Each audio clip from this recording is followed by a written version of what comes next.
Hey guys, welcome to Trinity Force Podcast. Sorry if you're watching live. We had some technical difficulties where my OBS crashed in the middle of that awesome intro, so you get to hear the Gatherer's Granola plug again. But first and foremost, my name is Adam Pundophobia Cox. We're listening to episode number 331. I am joined by three great guys tonight as Claude is sitting back in the host chair. Hello, Claude. Howdy. Good to be back. Thank you for having me. Thank you for back. Talanasty's with us. Hey, what's up, guys? The Tally Nasty on Twitter. Oh my god. The Tally Nasty. The Tally Nasty. Tally Nasty. Oh my god. Chira Jaden's here as well. What's up, everybody? And Chira, we talked about this before, but I have a special announcement for you tonight because this is your favorite sponsor we've ever had at this podcast, and he's back again. I love them because they send me delicious snacks. So, guys, the Trinity Force Network is brought to you by Gatherer's Gourmet Granola. Head on over to bit.ly/tforcegg. Get yourself some special granola to take with you every day. It is without a doubt the best granola that I've ever had. It's as I said before, anything with the little bits of chocolate in it are my favorite. Turtle Tracks being numero uno in my life. Badger's Best is really good too. That's Badger's Best. I love that one. A little bit coconut. Turtle Tracks is the perfect. Absolute best. Turtle Tracks is really, really good. Fox's Fancy. Yeah, Fox's Fancy is really solid. Spicy apple, get yourself a little spice, really good. Ladies love it, trust me. At least every lady that I've had try this granola has loved it. So that's which is probably like 6 ladies. So I mean that's pretty good, I guess. But it's really good. I take it to work in the morning. It's awesome. It's really, really great. It's super high quality. It is the best granola that I've beats ever everything. had. You guys walk to the Bar stores, none. you're looking for stuff to eat in the morning. We're all looking like this is great to like help with your mental fortitude as well because it's like healthy snack food and we're all about eating healthy and living healthy. But it tastes good. So you're not compromising like any quality of life. So bit.ly/tforcegg. You're gonna go there because Claude, what is Gatherer's Granola? What they have a new slogan. Gatherer's Granola. One taste will make you say GG. Done. Guys, that's Gatherer's Granola. Guys, go check it out, bit.ly/tforcegg. Thank you for supporting the Trinity Force Network. And next week, we should have a special giveaway to go along with that. So buy yourself some now so we can take care of the giveaway next week. So good. We are going to roll into the actual podcast portion of this now, where if you guys haven't already noticed or you are brand new to the show, Claude and I went out to California over a week ago, and we went out to Riot Games, and we recorded the community podcast. And if you're looking to listen to that, all you need to do is pull up your client, because it's sitting right there in the middle of the client. It says the Trinity Force guys stopped by. It's the Trinity Force guys stopped by. Pretty sure that's exactly what it says, right? Yep. Yeah, the community podcast spotlight. Yeah, so we went out, for those of you that don't know or haven't listened, we went out there because it's a twofold, and it was primarily because of Claude. Because a while ago, I contacted Riot, and I said, well, actually, Michael, a guy in the network, contacted Riot. Then I started talking to him. He said, hey, you guys remember when Claude couldn't play League of Legends all that much anymore. He's having problems with his hands. Can you guys do anything or help us or even promote our charity stream we were doing? We just wanted, reach out and say he's been doing a lot for the community. What can you do? And Andy Belford, the host of that podcast, came back and said, you know what? Why don't we fly you guys out here? You can take a tour of Riot Studios. You can go to the LCS and we'll record a community podcast at the same time. And we'll talk about the Claude's MS. We'll talk about able-bodied gamers. We'll talk about trying to get them better and all that other stuff. And we can talk about the Trinity Force Network as well. So how much fun did you fuckers have? I know, Chira's really how salty. Awesome is Andy Belford, I've been also known as Riot aggressive. as well. How awesome is he for offering that? That is just so he seemed like a good cool. dude within your guys' conversation and everything you told me while you're at the event. I was texting Adam the majority of the time he was out there, trying not to harass him too much because I wanted him to actually enjoy things and not be a damper. But it sounds like he had a great time. I really enjoyed meeting Adam. Yeah. Just before getting ready to go, it's like, wow, meeting him in person. And you know what? You're taller than you appear to be. Sitting in Thanks. that chair. That's what says the 6'4" dude.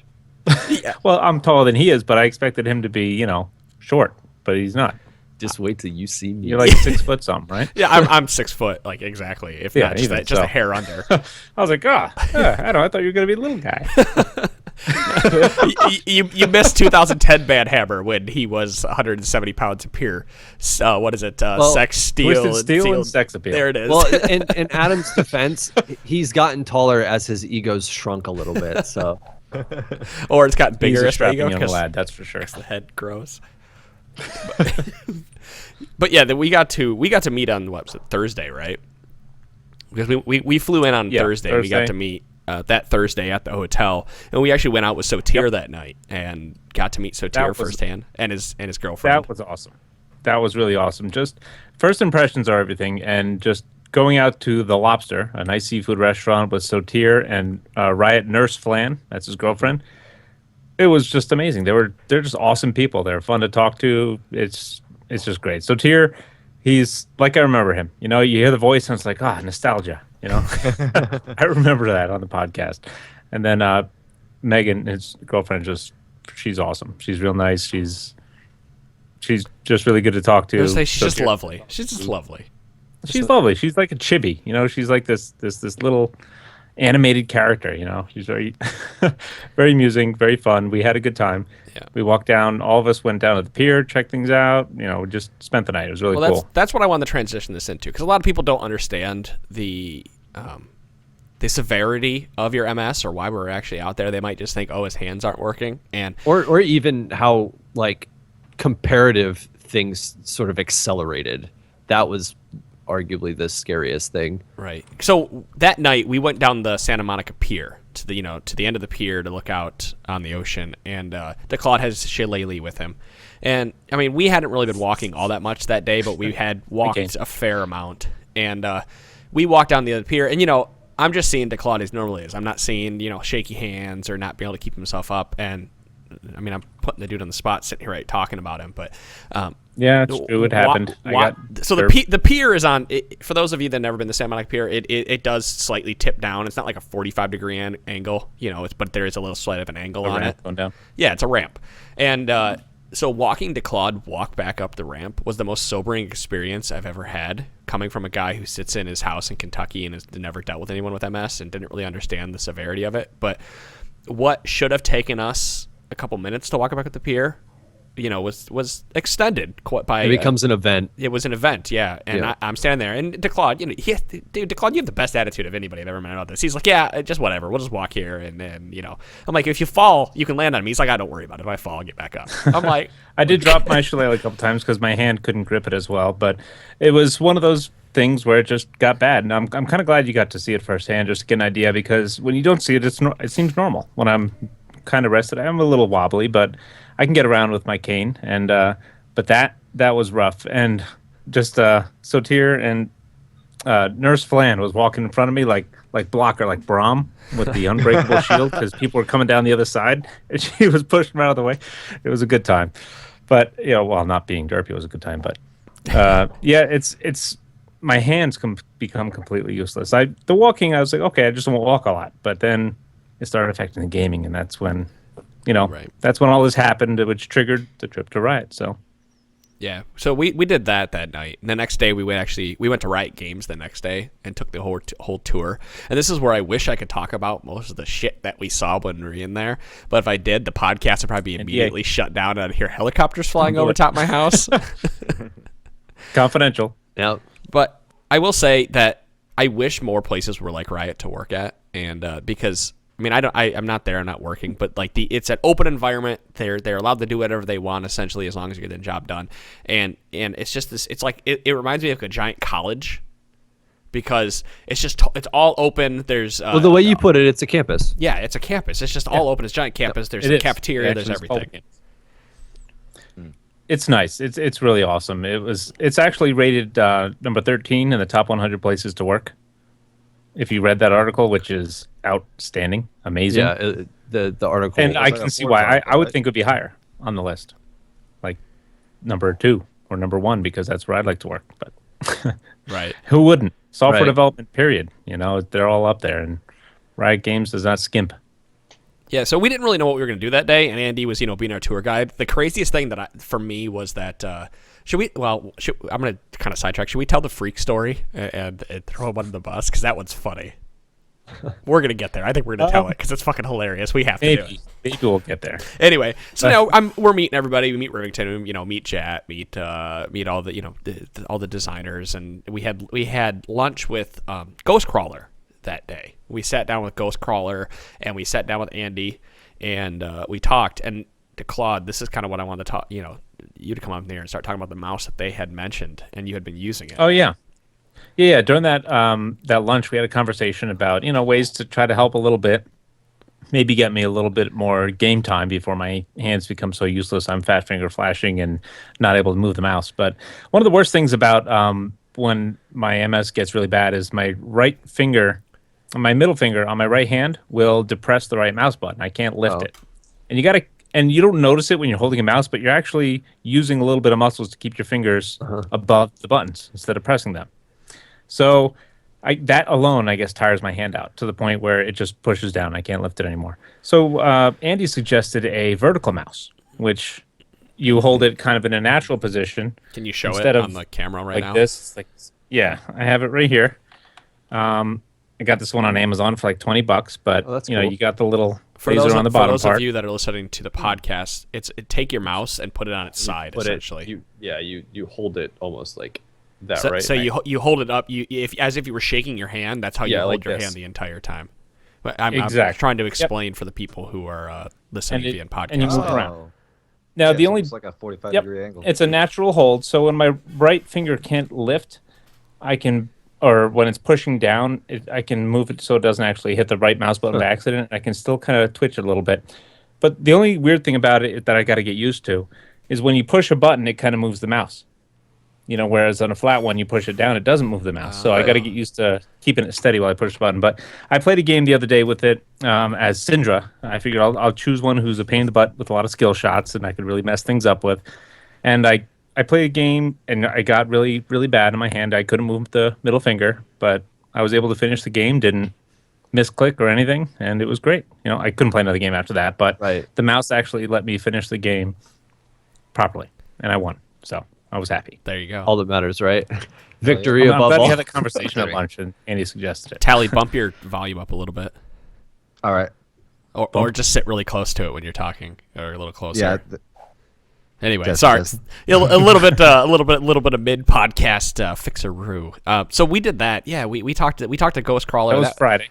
That was Friday. We talked to Ghost Crawler. We talked to Andy, and I mean, it was just kind of like a normal lunch where you just kind of sit down as friends and talk about, to Claude and talk about gaming and stuff. And we had nothing crazy, but so what was after that? It was lunch and then PC Bang. He walked us around the tour, right? Yeah. Well, it was tour PC Bang. We went. This is what I want to talk about. We sat down with Riot Scarizard and It's pronounced Bong. what Bong. Sorry, I said Bang. You're right, Bong. It's spelled that way, but it's pronounced Bong. I know. Just so I you do that all the time. But the really fun thing for me, for the most fun that I had here besides podcasting, was we got to sit down with Scarizard and Piff. And it was like this impromptu type of thing where we sat down and we talked to them. Andy didn't really have any idea what we were going to do. He's like, hey, here's two designers of the game. Have fun. And we're sitting there in the room, and I just look over at Scarizard, and I'm like, so Frozen Mallet, why is that in the game? The fuck's going on? this was, the whole trip, is about the MS, about me. I felt kind of like, okay, they're spotlighting me, and this is great and all, but this was Adam's moment. This was when I was like, all right, I'm going to sit back and enjoy this. I want to see an argument. And it actually got pretty good. I learned a lot actually listening to It them got a talk little about the heated, context. but it was like heated in a good way where we were able to like come to was a great conclusion at the end. conversation. Like passionate about the game. Yeah. Behind closed doors. Which I think no, we can it actually talk also- about most of what it- we talked about. It gave you insight on actual like rationality behind design decisions that I is would so say helpful. most people do not understand. You Like don't think about. right. That there's you read more into, okay, this is good or this is bad. Like there's more that goes into it. Things get much more complicated, and Well- unless somebody kind of explains it to you from the inside, you might not know why. Okay, so he explained Frozen Mallet to me and why it's in the game and everything. I still don't think the item is good, and I still don't think you should build it.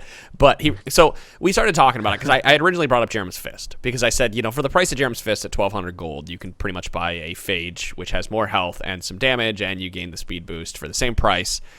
But the problem is Jerem's Fist is so gold efficient once you stack up the items that it's still tempting to buy. I was basically saying it pisses me off that it's so good because it builds into such good items, but the stats on it suck initially, and it takes a while to build up to make it gold efficient. And they just kind of laughed at me, and he's like, well, we put that item in the game because we look at it in a way that, let's say you're playing Renekton top, and you're already winning lane, and so you want to go back, and you want to bring a little bit, you're going to win the lane no matter what you do, no matter what you buy. So this item allows you Unless to you're against stay... Shogath. I beat a Cho'Gath the other day. Thank you very much. As Renekton. Go on. Sorry. But it was having that item in the game allowed you to have a slight power spike that built into a larger power spike, but you were still going to win the lane no matter what. So so it's a way to stay relevant in the lane without committing yourself to a certain path. Like, you can build that item, you can gain the extra life, you can still stay ahead because you're Renekton, you're still chopping down people, and then you can go and build other items while that's stacking up and giving you those extra stats if you want to, or you can go right into Sterix or whatever you may be building. And I kind of went back and went, okay, so it's an item where it gives you a slight advantage, but you're already in the lane, so you don't really need anything to win harder. And that's where we kind of got stuck between him being a designer and me being a player, where I like items that are win harder items. If I'm winning the lane, I'm going to continue to win the lane harder. I don't want to give my opponent a chance to outplay me because I don't have enough damage or whatever it may be.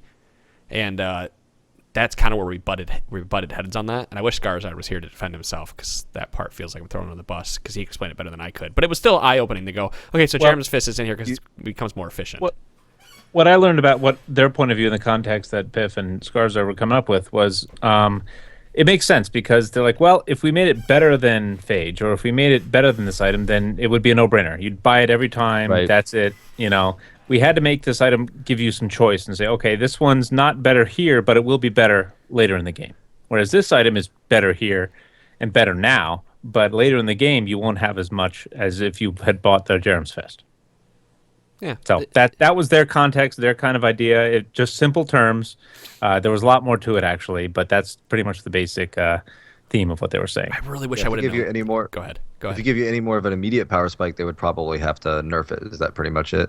Yeah, exactly. Whereas if they make it more of a trade-off of you get a little bit of boost now and then more as it goes on, it's more balanced or easier to balance. It makes sense. I didn't think about that, but you get the design perspective. You're like, huh, you know what? That is right. We want every single new item to come out to be better than the last, but then you're right. Everyone would only buy that item, and then what's the point? You're not putting anything together.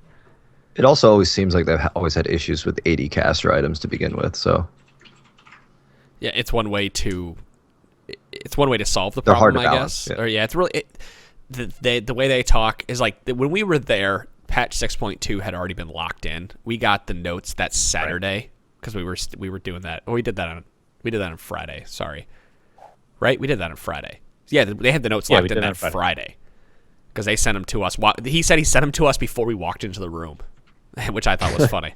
Oh, cool. I don't remember that. Well, as we walked out of the room, he's like, you should already have it in your inbox. And I was like, oh, there it is. Think about the leaps and bounds the MOBA has gone through with balancing items. Look at Dota, the Warcraft 3 mod, the Cranium Basher. Oh, God. The Frozen Mallet's way bigger, stronger brother who stunned you on a chance every time you hit somebody with it.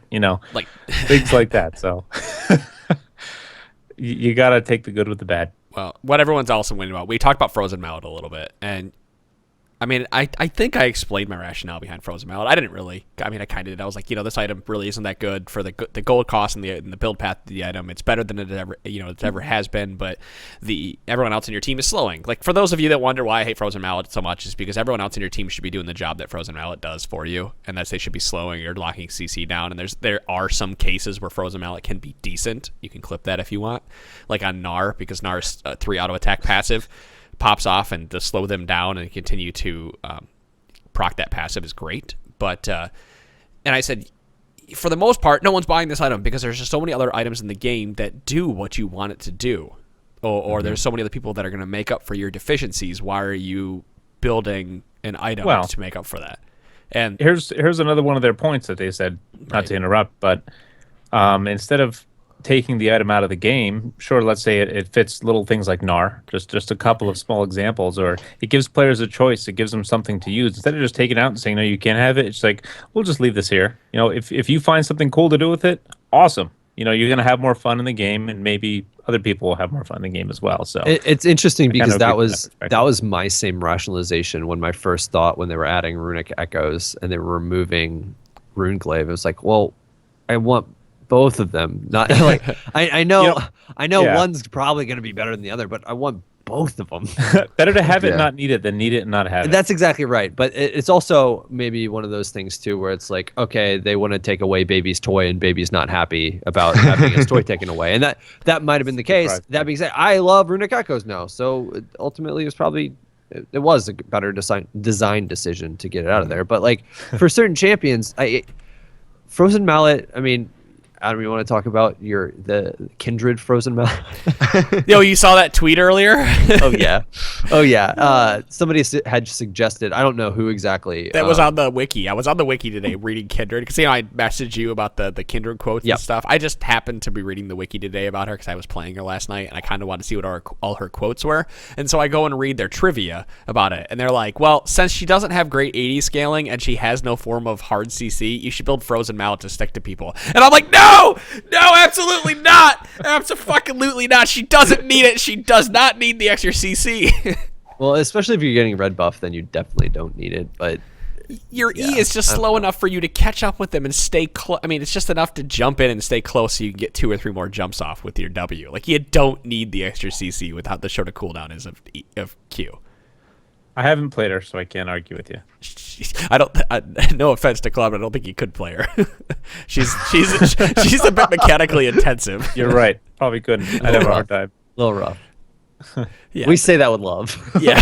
I know. That's why I avoid the marksman role. She's a right, marksman. right. So. Understandable. But I buy them all anyway because I got to have all the champs. But I didn't buy Jin yet. Damn it. I knew I forgot something with the whole podcast stuff. But we were talking to Scars there. We talked about Frozen Mallet.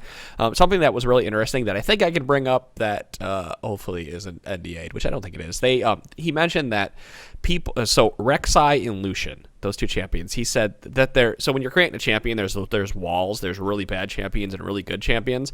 And he basically said that they can never make a better 80 caster than Lucian, and they can never make a better jungler than Rek'Sai, just from a kit perspective, because their kits do everything you want them to do for their specific roles. And so that's it. That's the end all be all of them. Pretty much you have to nerf them to the ground. They've reached never the make them good. limitations of what they can do, at least as of now, maybe. Right. And he says, as a designer, that really pisses you off because Right. you're always looking at ways to tweak champions and whatnot. But he's like, without nerfing them into the ground, there's nothing we can really do to.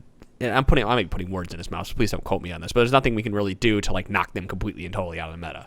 Honestly, you could phrase this entire thing to be like, the way it was explained to me and the way I understood it is Yes. that, yeah. That's this exactly is all, yeah, this is all like your takeaway from it isn't, it might not be verbatim what somebody else said. So It is not verbatim what somebody else said. Yes. But so I thought that was a really interesting point, though, that Lucian and Rek'Sai were their 2 examples of like, the best kit wise. They may not be the best in the game currently because of item stuff, but their kits do everything you'd ever want a jungler Well to designed do. characters. yeah, Are well designed. they are both of them. And that pretty much summed it up because we hit an hour, and I was like, but I want to talk more. I want to talk about all the changes and balance updates. Like, I wish I would have known it was happening because I would have brought like this giant notebook full of ideas. You would have brought a binder. Skarazard, let's talk about this as I drop the notebook down on the ground.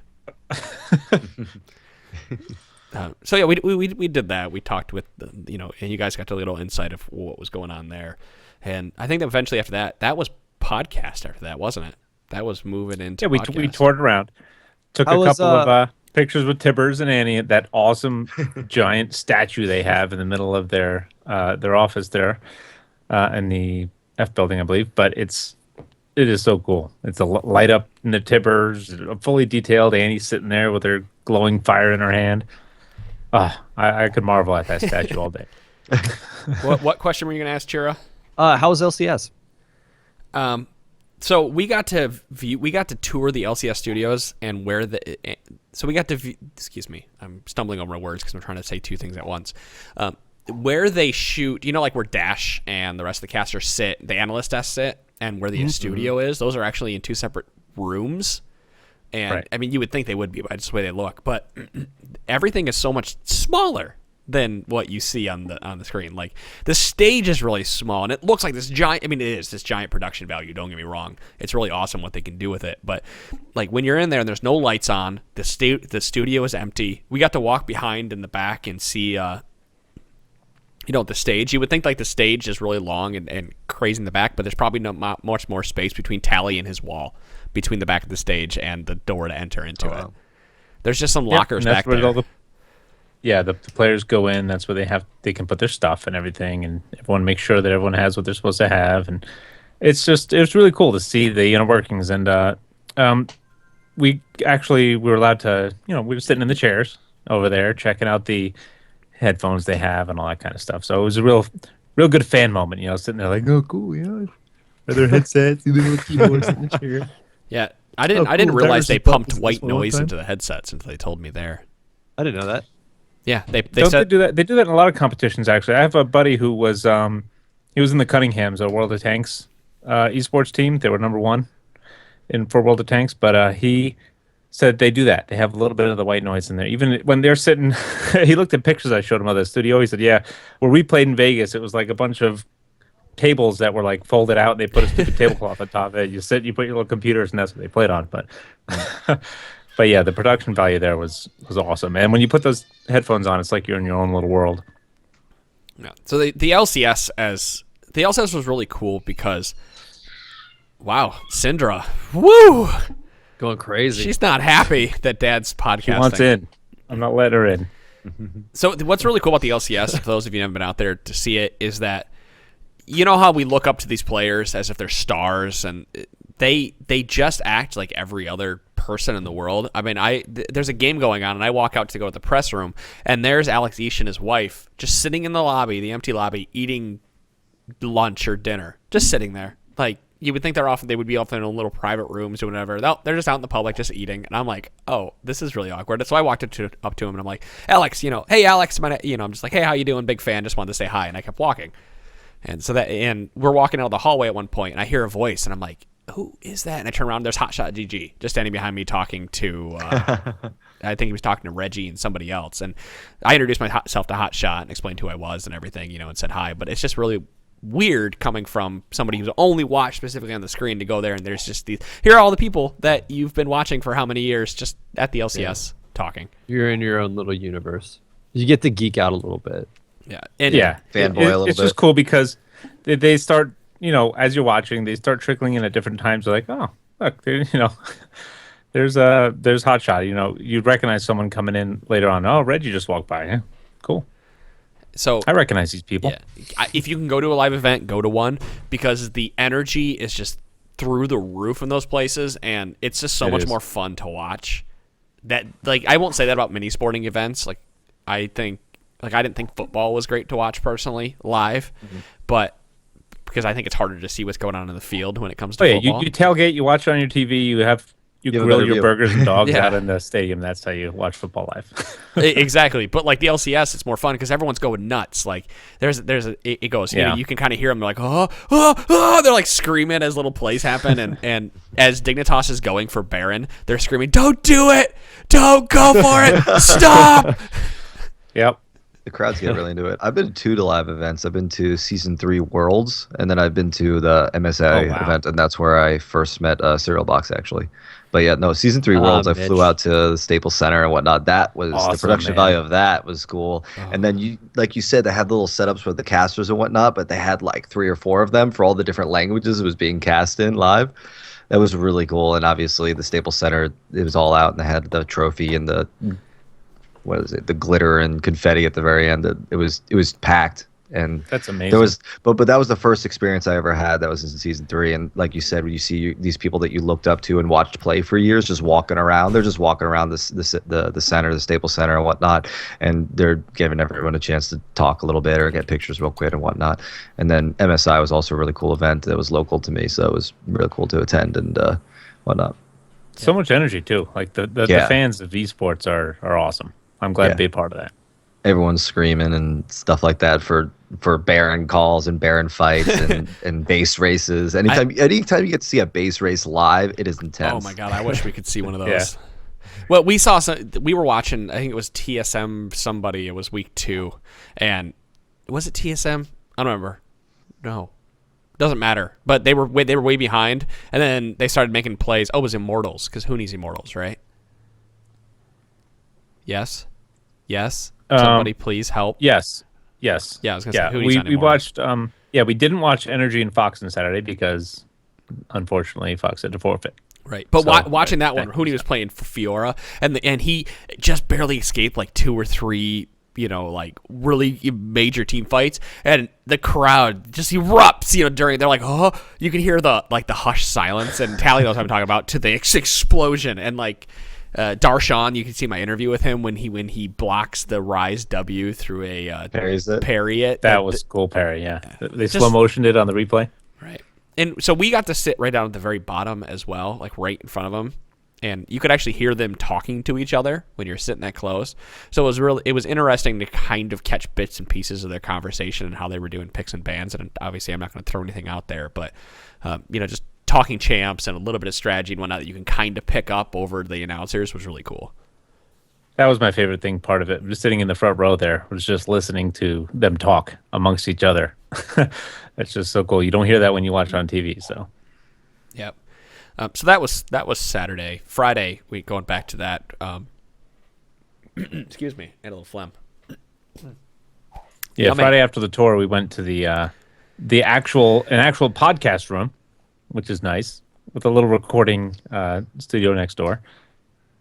Yeah, so we sat down in the podcast room, and this is where I get really jealous because it's everything that I've ever wanted in podcasting. And it's not even that amazing of a studio because it's a room, and they have these walls, these removable walls set up, 4 of them around us, like with 4 entrances, and they have a table, which is essentially a card table with a mixer in the middle and 4 headsets and 4 microphones coming out of it, and that is piped into their production room, which is behind the wall, and then he can listen to us and hear us talk and tell us to turn up and down our microphones in our headsets with like little folding walls behind us, 2 fold walls set up foam or whatever they have in them, mixed around, rotating behind us, so all our sound just stays local. So it was really good setup. We could all sit right next to each other, look at each other, converse and chat, and it was just picking up on our mics individually, and it was great. I wish I could sit down and point out. How much easier is conversation when you're sitting there? Well, that's exactly what I was about to get into because we've done it and we noticed, Chira, and you and I noticed how much easier conversation was. When we did it most live. Definitely. Because I slapped you in the back of the head at one point. I mean, no, you slapped me on the face. Trust me, like wow. There was part of me that's like, if we weren't live, I'd kill you right now. I would murder you by hugging you, and right? With love, murder you with pure love and affection, Jin style, right? Well, yeah, it was so much cooler. It's so much cooler to do a podcast live because while I can see all you on Skype, you can't pick up little facial expressions on Skype because you're not sitting in the same room, and like there's pieces of the podcast you listen where we're laughing or making jokes. Like I made the Jetsons joke to Dylan at one point. Like I look over at him and like turn my head and I'm like, oh, from the guy to the, like this, and he laughs. It's great. You can see the facial expressions, but I can give him that look like you see what I'm talking about. That joke really showed your age. I know it did, right? that's I like cool because you can turn and look at whoever you're talking to, and it's just like a regular conversation. Well, so it makes things a bit more intimate too. Like, I mean, not to go too deep into it, but they've been able to show too that like just being in the same room as somebody that you're talking with or whatever, you pick up on the physical cues and like your pulse will actually start to like sync up with those people if you're kind of on the same way. Yeah, stuff gets really, really interesting. So like it brings a whole different level of connectivity that I think might get lost a bit through on the flip side we digitally do things.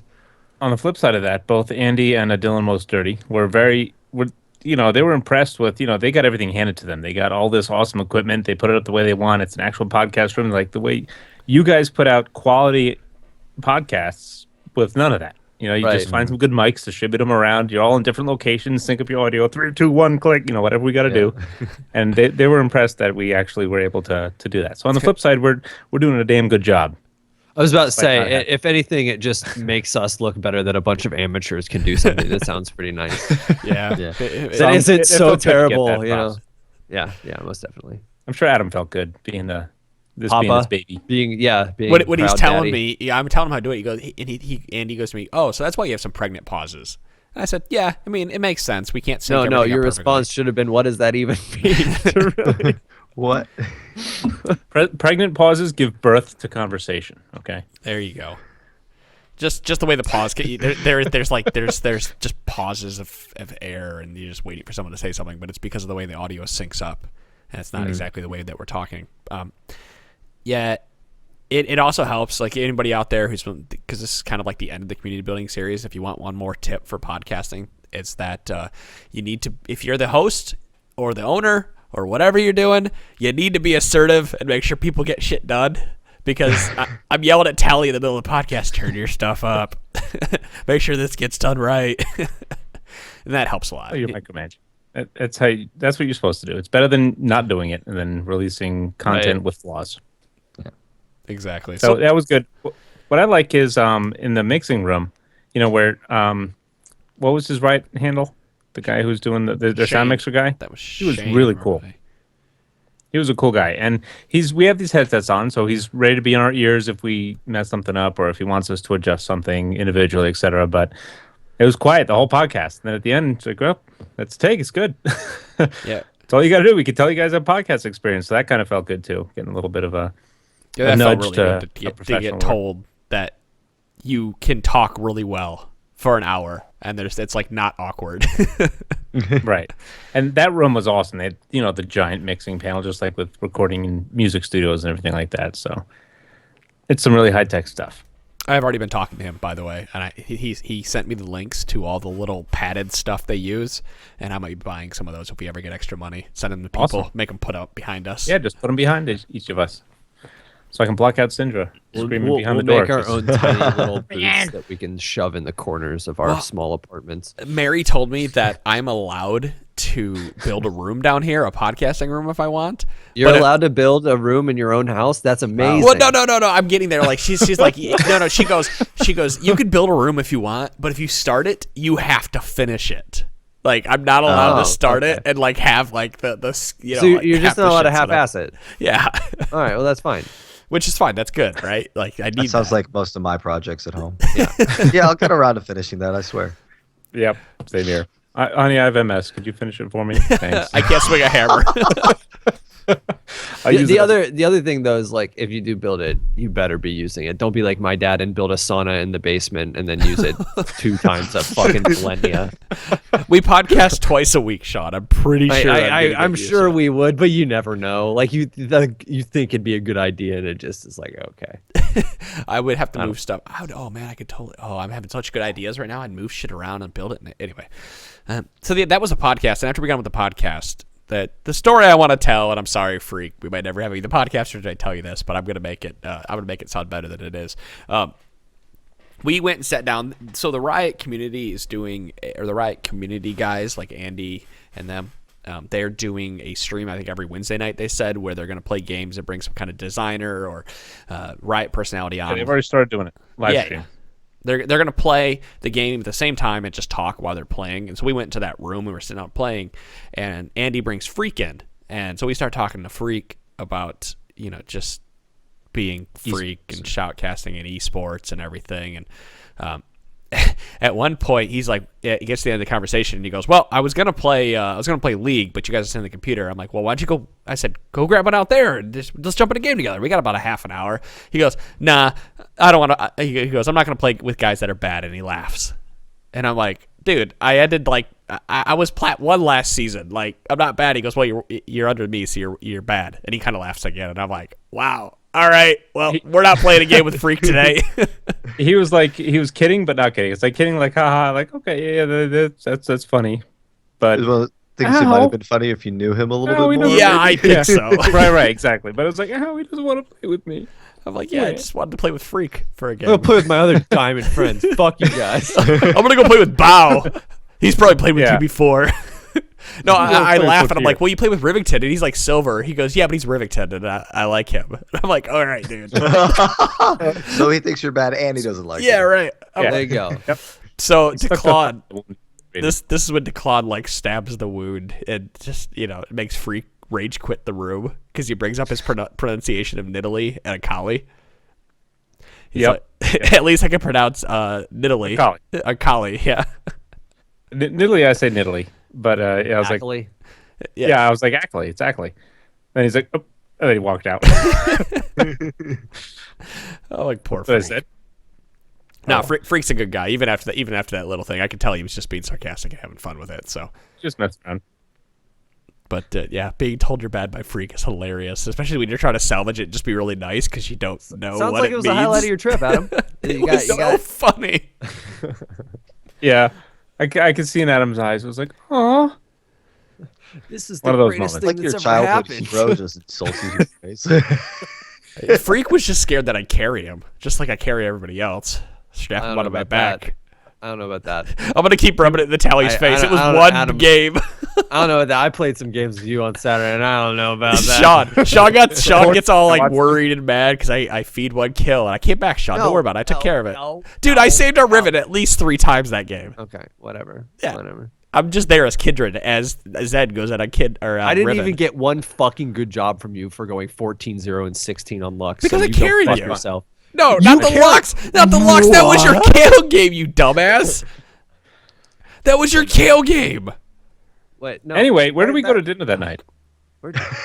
Where did you eat? How all right. No, how we didn't. great was We the ate food that. out there? We ate. Oh my god. Okay, so Riot magical. employees, Riot pays for them.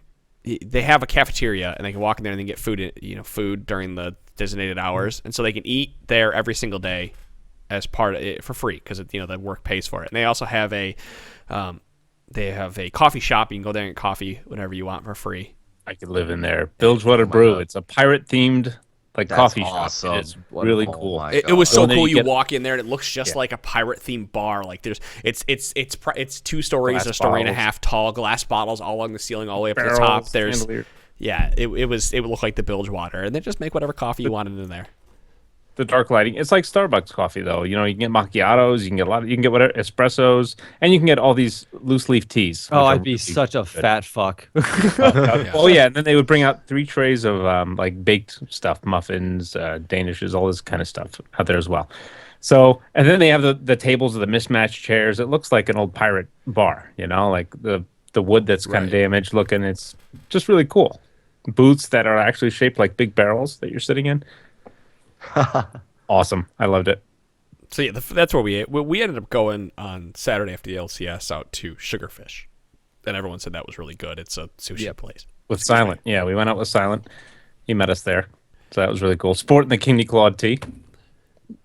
Really nice. should've Got out ordered there, that had some tonight. sushi. Yep. Yeah, well, it's kind of funny because I can't use chopsticks, so I'm eating everything with my hands, right?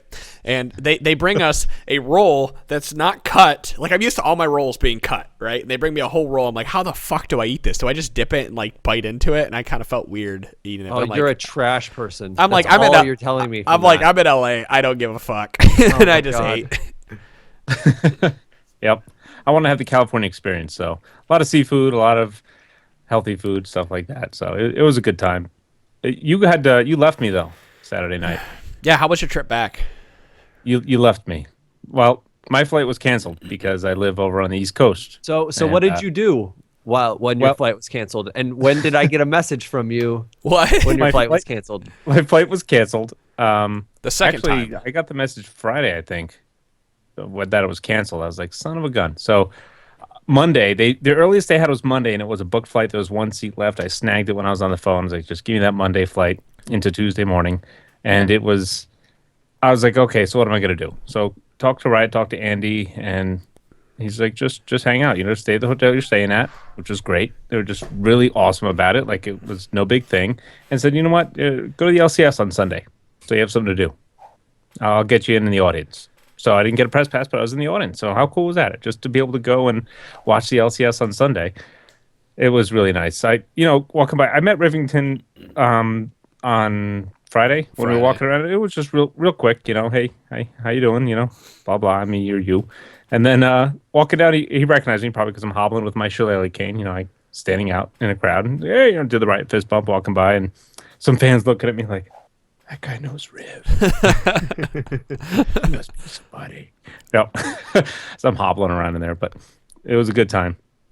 I actually got to do some extra stuff. I got to hang out with Mini White Rabbit, which is on the player relations team. They're called Nappers, not because they nap, but because NA, North American Player Relations, is their acronym. But Andy's team, he's got Mini White Rabbit on there, Dylan Most Dirty, and she took me around, and she's actually dating Iron Stylus, so I got to meet him, and I met the inspiration for Braum. There's a guy named Larry. He is awesome. He loves Swain, so he could talk your ear off about Swain. Okay, you know, that's his favorite champion. But he's cool. So I got to talk to them, and it was just neat chatting with everybody. I went out to dinner because you went out to Riot a second day, right? Didn't you like kind of go walk around and see some other stuff? Yeah, too? I walked around. I went to a super secret area, which was really nice. Got to see some cool stuff and just chat with them. And I actually went out to dinner with Mini White Rabbit and Iron Stylus. So we were chatting out, having dinner, had a good time. I actually met Katie Chaos on Sunday night. Went to dinner with her and Trey, which is her fiance, and had a really, really good time. So it was just awesome. I got to meet a lot of the writers that I knew, and you know, I see their posts and forums and what they do in the game, and then I finally get to meet them in the flesh, and they're just really cool, chill people. And when you work for a company like Riot, how can you not be happy and just easygoing and awesome all the time? You know. Yeah. So it seems like they that was really really cool. that culture and whatnot. And that's really that's really smart too. What you're saying there, You want like-minded people. Exactly. You cultivate a culture where everyone is happy, and they'll create awesome things. And they're passionate. And be happy doing it. Yeah. So that was awesome just to hang out there. I'm actually kind of glad my flight was canceled, even though I did miss my family. I was about to say I got a message, and I was like, oh, I figured, oh, DeClaude's back home, he's playing games, whatever, and he's like, yeah, I'm playing with a bunch of writers, and I was like 10 minutes late to responding, so I was Mini White Rabbit, myself, we went to the PC Bong. And we were saying, oh, we're going to play a couple games. And I saw Chiro online, so I invited him, but he was AFK. I was doing dishes. I Always feel like a peak. I was fucking. You know what? Just do what Adam does. And every time Adam wants my attention, he's like, "Where the fuck are you?" And I'm like, "Oh, I'll be there. Give me a second." I text him every time I want him to play. I just text him. You need to do that, or else I might not pay attention. I'm like a cat. Oh, and by the way, just a little off topic. That first night we went to Lobster, we had uni, which is sea urchin. It's still alive. With this Well, are you ready? It's not actually alive. It's just it moves like all its little. It's alive, and you're eating it alive. You can hear it screaming silently as you're eating it. It's delicious. Yeah, they cut it in half, so you're scooping out the meat and the inside, and the outside of the urchin just moves while it's sitting on the plate. It's really If you haven't had it, try it out. If you find a place that serves it. And it reminded me of Lost Boys, looking out the window there, because, you know, the sunset, they got a carnival on the beach in Santa Monica. I'm expecting Kiefer to come flying down with his gang of vampire thugs. So, You kept talking about the goddamn vampires the entire time. It was like they come in the conversation for like 2 hours. But overall, That's funny. overall, did we accomplish what we wanted to accomplish to Claude when we went out there? Or rather, it's not us. Did Riot accomplish what they wanted to accomplish by bringing us out there? I believe so. More than I wanted. I got more than I expected out of it. Just amazing. I knew it was going to be a fun trip, but I didn't think I'd have that good a time. Yeah. So I'm really glad we went. I'm just very grateful to you for reaching out in the first place, and Andy as well for coming back and just you know, Andy was saying before that live stream room, you know, in the early days, he'd be like, okay, I want a room to do this live stream. Never would have happened. But here it's like, yeah, sure, go for it. You know, it's going to help the players, which are our customers, and it builds the community and makes us a bigger game, and we're more successful as a company. So Andy, yeah, let's fly these guys down. Sure. You know, get the go ahead. They're players. Treat them right. They're our customers. So we're going to contact Andy here and try to get him on the next month before everything, you know, kicks off. We start pushing hard for other pieces. I think that pretty much wraps up our entire discussion, unless DeClaude has anything else to add to the Riot trip. Nope. It was a riot. It was a riot. Can I say something? Yes. No. Absolutely. I have a couple of cool little mini stories about riders being really, really cool. Back at MSI when the mid-season invitational in Tallahassee, me and the girlfriend were both dressed up in full cosplay to go to the event and like whatnot, and we also wanted to get our pictures taken with like TSM and whatnot. And we were sitting out there, and I want to give a little bit of shout out to Riot Shanzilla. he helped us out, because if we were to stand in that heat, my costume would have melted. My bow I made for Varus and whatnot, and all the tattoos that were on me. So he actually let us wait under the cover, and then went and got us at the very end to be the last picture taken with TSM. And I'm Awesome. a TSM fanboy, so that was really cool. And I actually met Get him. off my podcast. And I met him You're not and welcome. Rivington late that night at one of the hotel they were all staying at. We had some friends there as well, and met a bunch of pro players and those two riders. And I talked to those guys for a long time. I talked to Rivington, could talk for hours. That man is hilarious, and talked to him for a couple hours. That guy was really awesome. That's because Rivington likes to walk down blind alleys, and he doesn't know where he's going or what he's talking about. You haven't heard that before? matter? No, I haven't heard that. Auslander has the joke about it, and I've been running with it because obviously I've got the platform to talk about it. But I love Rivington, and I think he's not. I don't think I know. He's my absolute favorite caster because I think he's hilarious. And but he sometimes likes to walk down a blind alley where he just continues to talk. He'll be talking about Kennen, and then it will go into talk about Chainvest, and while Chainvest is good on Renekton versus this champion, Renekton's not even in the game, and he's talking about Renekton and this champion. And he just until somebody cuts him off, he just talks, and he goes and he goes and he goes. He's gotten better with that. Couldn't you just said he rambles sometimes? It's blind alley's Rambles. funnier. Better than not talking. Also, just for the riders being really cool. Some of the players are really cool. Darshawn, awesome. We interviewed him, talked to him. He's a regular guy. He's really nice, polite. He actually complimented my beard, which was nice. So it was just all around good times, good people. I think it I sets a recommend it precedent anybody. for future sports. It's honestly, I mean, you got these guys in the NFL that are making millions and $1 million, so I can understand why they try to protect themselves a little bit or are arrogant or whatever it is. But I think this does should set a precedent for how you should treat your fans and how you should interact with other people, because you can protect yourself while still being a very nice guy. And there's lots of stars out there, but I think there's needs to continue to be more. So yeah, that pretty much sums up the Riot trip. I know you guys wanted to hear about it, what we went through, and we're gonna be bringing people back on. But for our next big trip that we're planning, and I want to put this bug in all of your ear, is that we are going to PAX East. We are confirmed for PAX East. Now, booth, panels, all that, we're not completely confirmed for all that yet, but I will let you know the exact date and if that happens. But we are confirmed to go to PAX East. So you will see us there in some form or fashion. 100%, absolutely, we will be at PAX East. If you guys want to help us get to PAX East and help with that booth and help us get, and put the presence out there, please go subscribe to our Patreon, $10 a month. You can hear the likes of Talanasty and others talk about their favorite champions. $25 a month, you can get a replay. $50 a month, you get a replay, and you get a special one-on-one, after, during. We kind of give you like this. We can watch the replay together and talk about it. You can get a one-on-one after. You can play a game after and talk about what you did. But it gives you a little bit more of that one-on-one feel. We're going to be opening up. Hopefully in the middle of the month, I will have the design for it, but we're going to be opening up like a $2 or $3 tier as well, where you will also get something in return for signing up for that. Go ahead. The way Adam was putting it sounds pretty cool with what you would be getting back. So. Right. I don't want to say what it is yet because I don't want to, be like, hey, this is what's happening, and then it doesn't. But that's why I was extremely vague in the way I said that. If we're able to open up the $2 or $3 tier, we'll have that up probably in the next 10 to 15 days. It'll be a physical item in your mailbox every single month that you'll be able to get. So let's put it that way. Cool. And that will help us get to PAX, because that's what we're trying to do with this. So guys, please help us push that PAX up. This sounds like I'm begging, but it would be very helpful if we got that back up to about $2,000 a month. But I understand, that money and all that kind of stuff happens. So I'm super appreciative of the support. We're gonna make it with what we have, but any penny counts. Right. On top of that, go to bit.ly/TFN Tournament 2. We do have a tournament, 5v5 tournament going on right now, where you sign up, you'll get tossed on a random team. You can't play with your friends, sorry. And it'll be plat to bronze 1 based on your last season's rank. That's will be the teams.